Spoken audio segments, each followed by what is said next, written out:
Iceland is seeing a volcano eruption. Turkey's capital is flooded. The USA starts deporting Russians. Rupert Murdoch's new wife turns out to be a very interesting and well-connected person.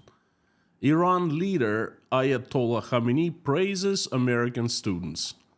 F-16 fighter jets are about to arrive to Ukraine. George Clooney becomes the personal enemy of Russian propaganda, and Uzbekistan insults Putin in a very sophisticated way. Georgia falls under influence of Russia. And the biggest news of the week is Armenia finally divorces Russia. Howdy, howdy, friends. My name is Konstantin. Welcome to Inside Russia, where usual Russia is explained by the unusual Russian. Every Wednesday, I give you my take on important world's news that you will not find anywhere in the mainstream media. Before we jump to the first news, there's a little Putin joke I'd like to make, as usual. Dmitry Peskov, Putin's press secretary, comes to Putin and says, Vladimir Vladimirovich, all your friends are rich oligarchs. Your daughters are married to the oligarchs. Your personal cellist is a billionaire. Everyone around you, everyone you talk to and see every single day is at Forbes 400 world's richest people list. And you, such an honest, modest, and humble person, don't you feel like you are an outcast in their company? Now let's start with something something grandiose. And it is the Mother Nature.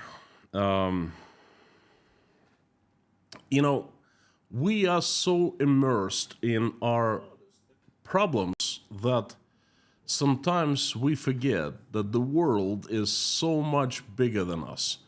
And sometimes the world reminds us that. Lava cut off the road to Iceland's town of Grindavik. It is reported that the residents of Grindavik still cannot return to their town. The authorities are controlling the situation.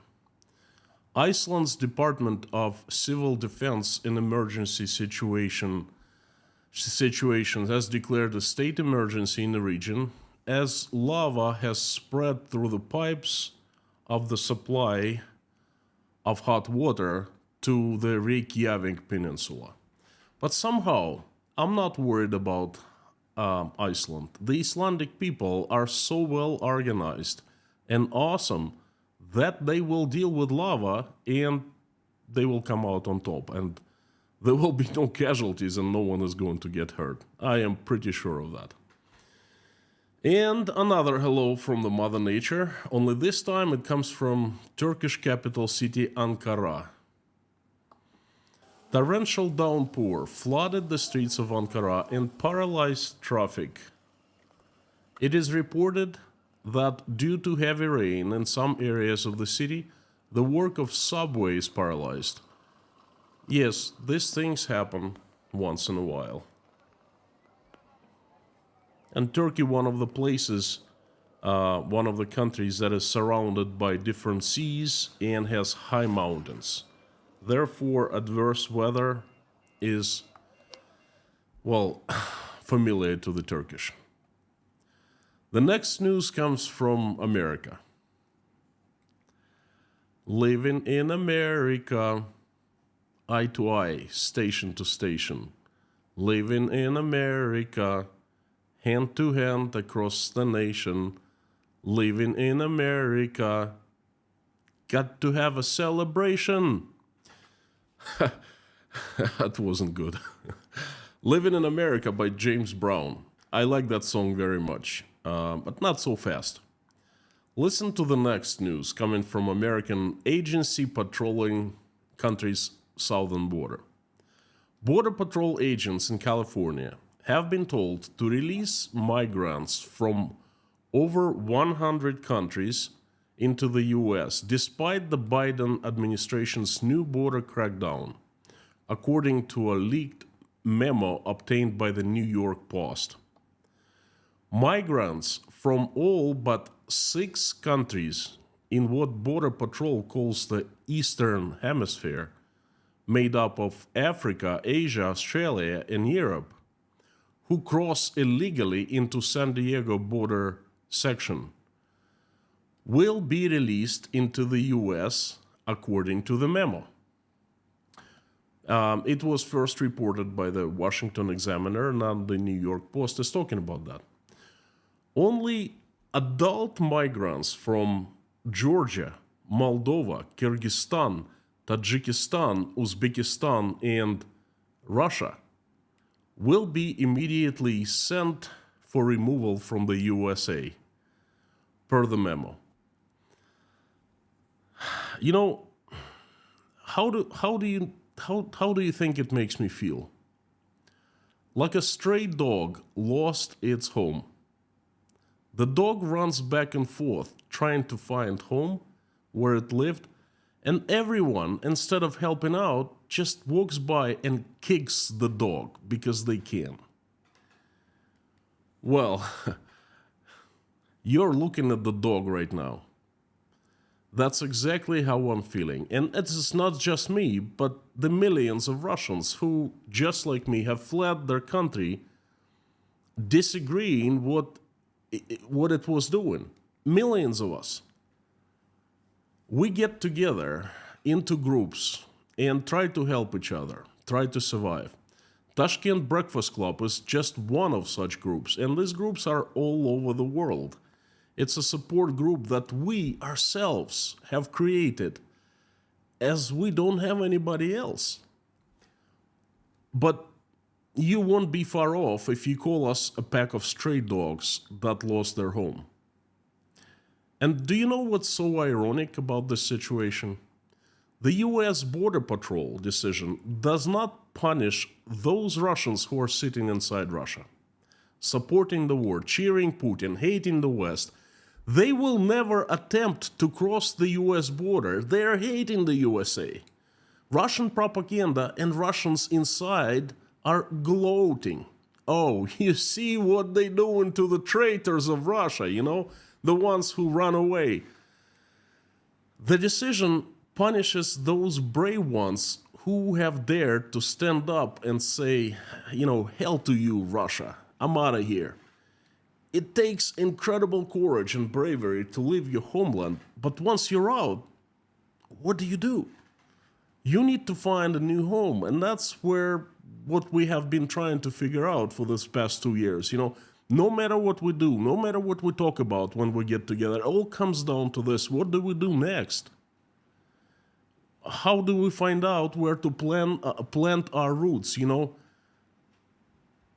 We aren't young and single, most of us in the 30s and the 40s, and most of us have families and children and the responsibilities. The young ones, they don't care. They stay in Russia, or they just get out and go hang out in Thailand or Bali, you know. We are a different story.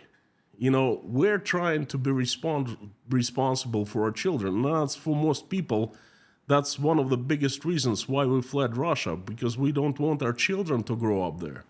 And we're trying to real hard to try a new home, you know. And the USA, for all of us, was the last resort, the last hope. You know, I heard it so many times in the mornings at breakfasts. If worst comes to worst, well, I just fly to Mexico and apply for political asylum in the USA. Not by sneaking in illegally, but in a legal way, according to the procedures. Do you know how scary and difficult it is to apply for political asylum in the USA? Do you even understand the process to get to Mexico first, to deal with cartels and Mexican cops? Then you cross the border inside the United States, you know, apply for political asylum, and you put your life in limbo for up to 10 years. And that's how long some applications wait to be heard in court. For 10 years, you can't work, you can't leave the country. All you can do is you get some under-the-table job that pays you peanuts, no health insurance. And if you have kids, you get injured, what do you do? You know,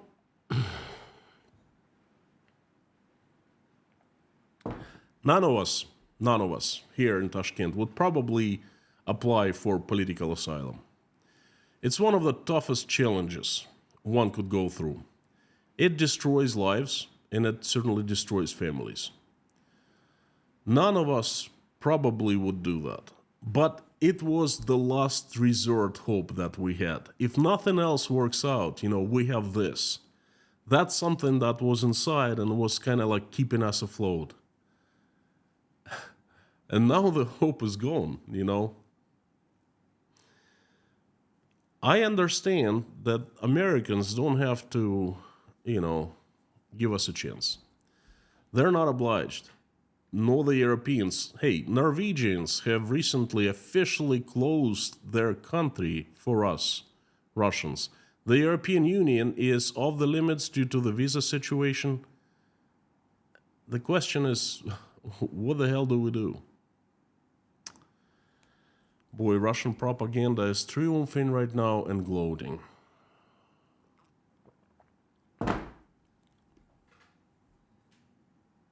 Well, sorry, that's off topic. I got a little bit emotional because it's very personal.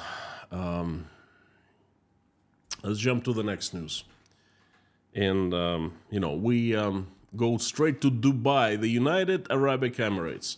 Sometimes you don't have to say anything to show your attitude. Check this out. This is Burj Khalifa. It's right there. Oh, no, right there. Oh, confused. So this is the world's tallest building. It's called Burj Al Khalifa. And this is exactly the way it's looking right now in Dubai. Basically this picture was taken a few hours. It's Russian Independence Day today, so Dubai is saluting Russia. No comments on my side.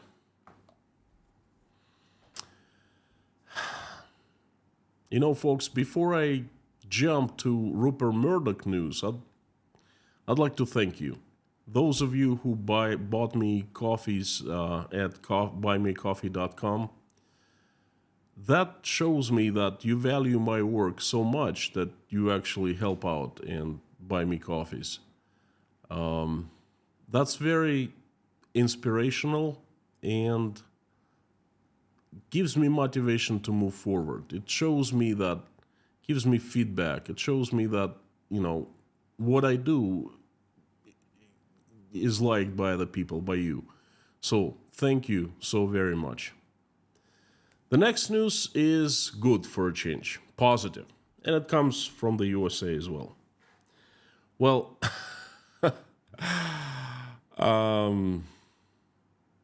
I would like to say congratulations to Rupert Murdoch.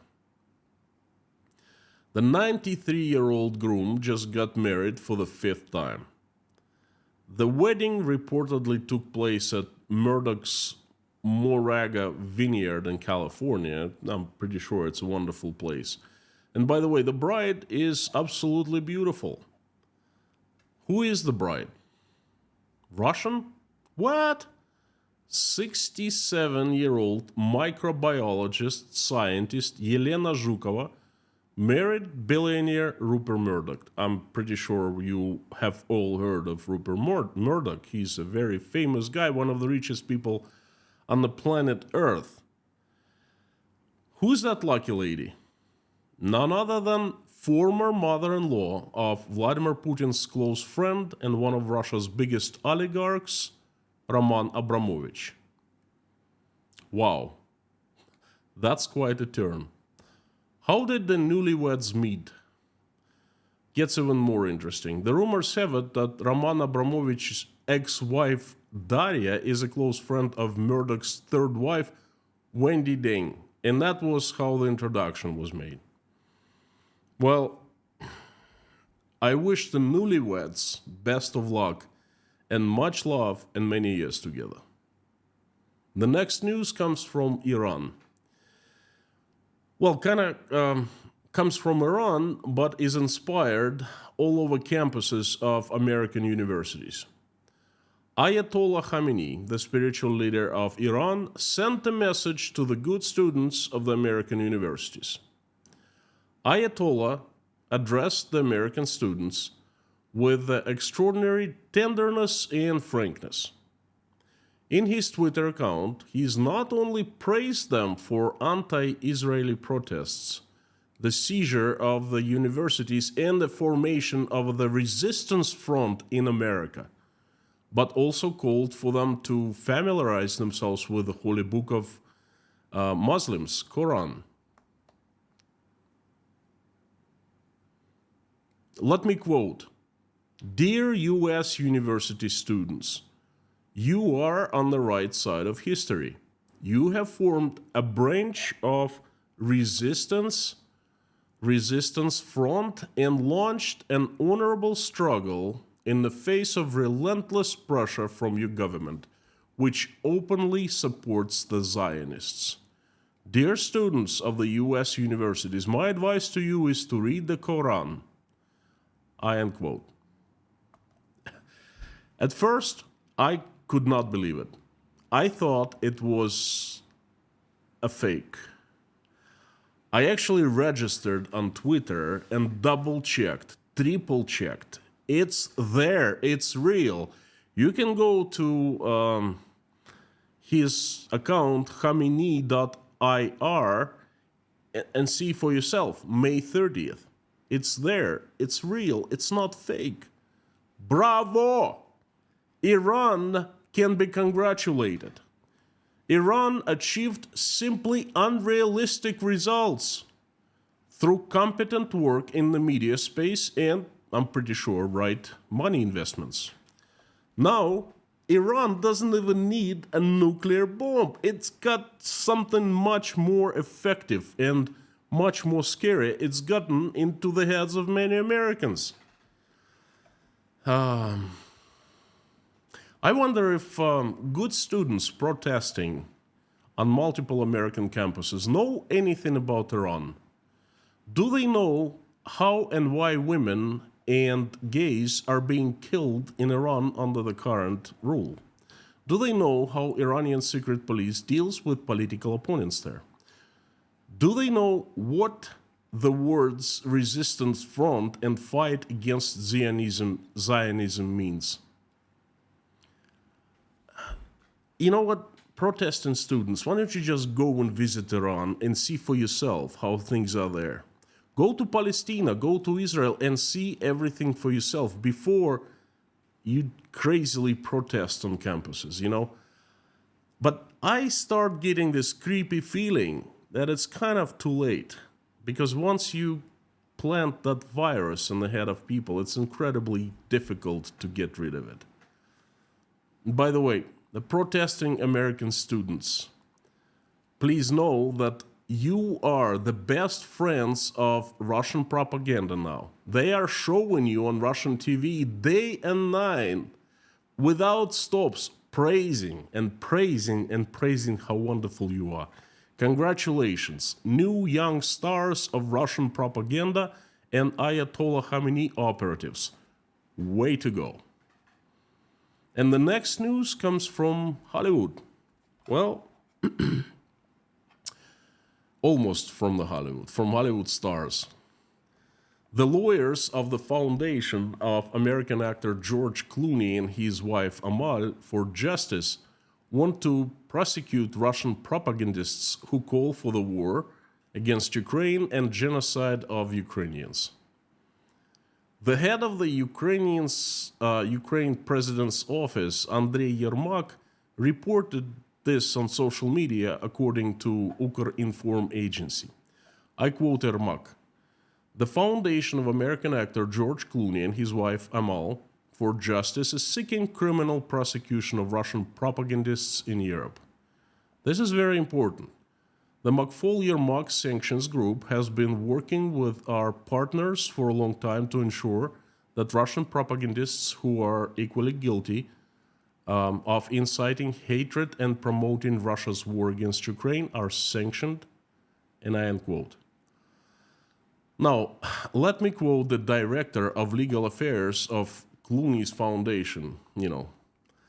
Right now we are focused on bringing to justice the most obvious Russian propagandists. We're asking close type orders, so the names are not disclosed. And this is important because we don't want these people to know about such warrants on the country. We want them to travel to other countries and be arrested there. I unquote.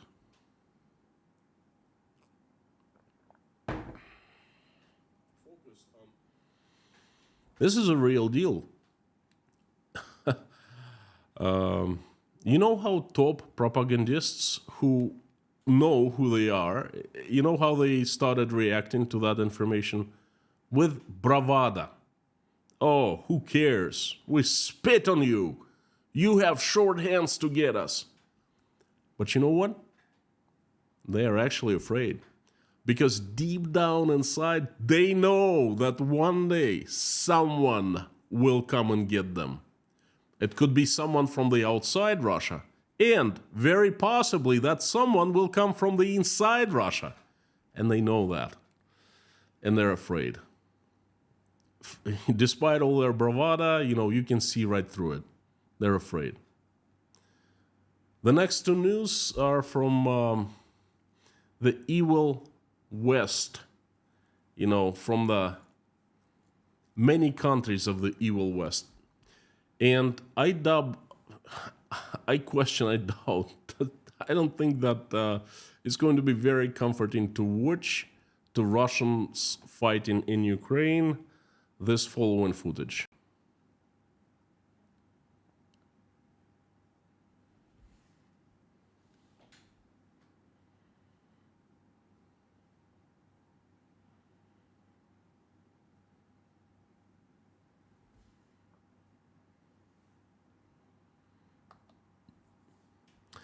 Well, it looks like the F-16 are finally coming to Ukraine, and they are just around the corner.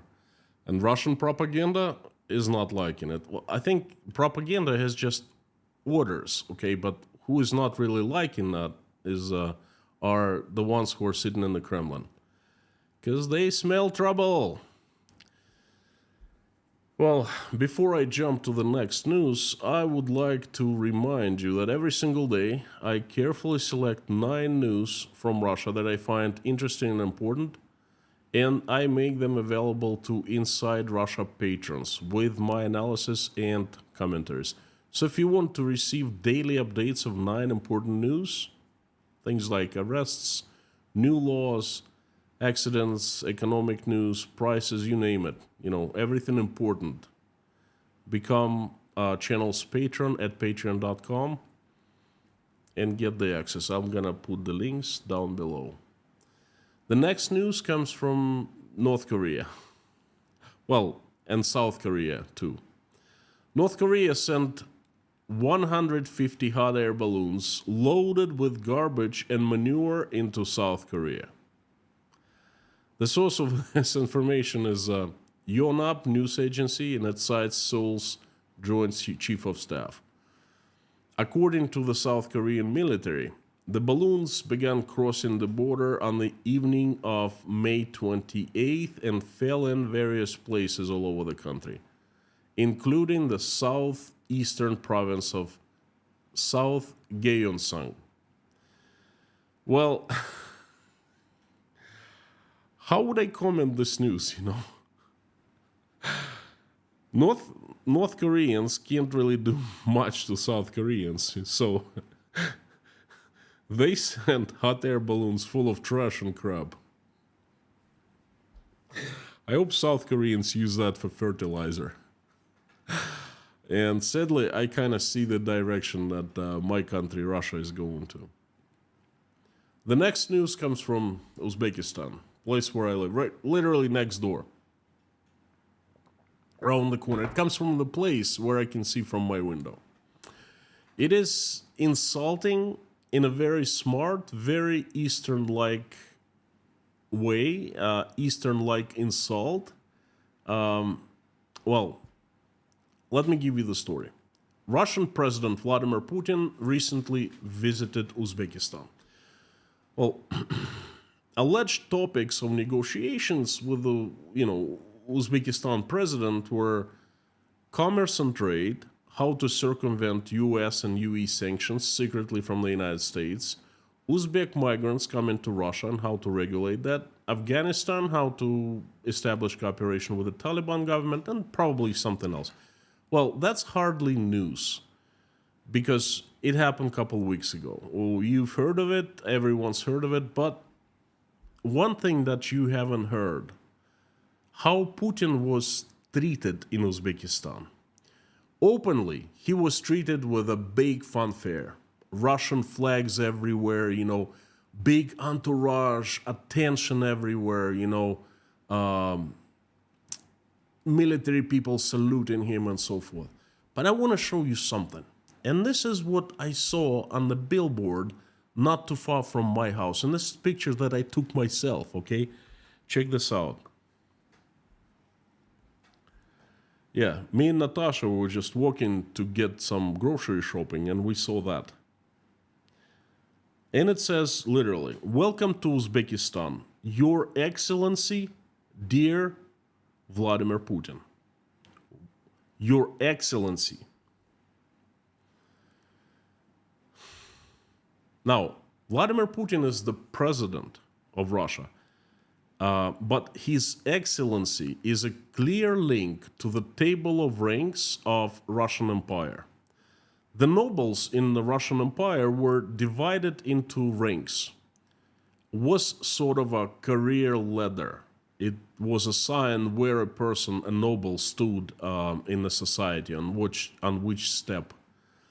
Peter I created that table of ranks in 1722, and each rank had own address, meaning people were addressed in person with a rank. His Excellency was the address to the nobles on the third and the fourth rank, on the third and the fourth step away from the top. The highest rank was His Imperial Highness, and His Excellency were called secret agents, lower class. Тайные советники, that's how it sounds in Russia. Do you understand what Uzbeks did?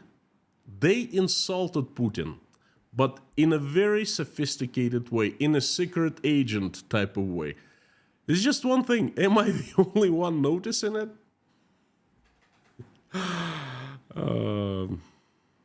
Well, the next news comes from Iran again. It's America's fault. I'm telling you, it's America's fault. Well, you all know that it's not news, and it's made headlines all over the world. A couple of weeks ago, Iranian President Raisi died in a helicopter crash recently. Well, after he was buried, hundreds of thousands of Iranians came to protest America, believe it or not. They blamed America for Raisi's death. They blamed America in a very violent way. I have videos that were filmed in Iran, but they are so radical, they're so aggressive that I don't want to show them here. A sea of Iranians on a huge square chanting not very nice wishes to America. So it's America's fault. Raisi crashed in a helicopter that was manufactured in America for one simple reason. Well, Iran just doesn't manufacture helicopters. And that helicopter that had been, that had crashed, it had been repaired for years and years with duct tape, because Iran has been under international sanctions for 40 years, and helicopter spare parts aren't simply supplied there. Don't forget, that was president's helicopter, and it crashed due to malfunction. Imagine the state that other helicopters in Iran are flying right now. So you see, it's America's fault. Iranian logic, you can't argue with that, can you? Americans produced the helicopter and then did not supply spare parts due to sanctions, and they did not service the helicopter. It's America's fault. Well, kind of this logic reminds me, the same logic works in Russia nowadays too. The next news is from Georgia. Georgia, the country, not the state, and it's very sad. In the last World News update, in a couple updates, I showed videos of street protests against the foreign agent law that Kremlin-backed Georgian Dream political party was pushing. Thousands of people were protesting against the law, there were clashes with the police, and unfortunately, people have lost. The foreign agent law exists in Georgia now. It was passed by the parliament, it was vetoed by the president, and then veto was outdone by the parliament again. And now this is a law, and this is a milestone for Georgia, and it looks like the country starts moving to the direction of Russia, under Russian influence. It is sad. I think this is the beginning of the end for Georgia. It's turning away from Europe, from the West towards Russia, away from the democracy towards Russia. Sad. I've been to Georgia. I have many friends in Georgia. It's a fantastic country, fantastic cuisine, probably the best in the world, along with the French cuisine. And people are just so welcoming, so warm. It is so sad to see Georgia is turning away from the world towards Russia. Well, the last and the most important news of the week, news just came from Armenia a few hours ago. And it actually changes a lot on the geopolitical map. This news is completely the opposite from the news about Georgia. I quote Nikola Pashinyan, Armenian's prime minister. This is the guy right here. Armenia will withdraw from the Collective Security Treaty Organization. The former Armenian authorities joined the bubble union, and then it turned out it did not protect Armenia. And Nikola Pashinyan is absolutely right. Putin betrayed Armenia. He made a deal with Turkey for Azerbaijan, it's a Turkey satellite state, to take Nagorno-Karabakh from Armenia in exchange for Turkey to help Russia to circumnavigate international sanctions. Russia always served as Armenia's peace guarantor, According to the Collective Security Treaty Organization conditions, Russia would send its military if Azerbaijan attacked. And it did. It attacked. And Russia, instead of protecting Armenia, simply stepped aside and watched Armenia being destroyed. Guess what the next step Armenia would be? I mean, that's just normal logic, not Russian logic, right? Let's just try to simplify this thing. So there are a few countries and they come and form a pact, a military pact to protect each other. And one country gets attacked and it does not get protected by anyone. So what's the next step? This country says, you know what, hell with you. I'm quitting, I'm exiting, okay? And the next step for Armenia is to exit the Collective Security Treaty Organization. And that's what they just did a few hours ago. Well, at least they announced that they're quitting. Do you know what it means for Russia? It shows the world its weakness. It shows that Russia betrays its closest allies. It shows that Russia does not keep its word. It shows that Russia just loses allies left and right. Armenia was the closest ally, and Russia just lost Armenia. And the Kremlin is mad. You can't do that. You can't depart. You are our vassal state. Russian propaganda just exploded a couple hours ago. Literally, an hour after Pashinyan announced the departure of Armenia, it took them 1 hour to sit and write messages, okay? And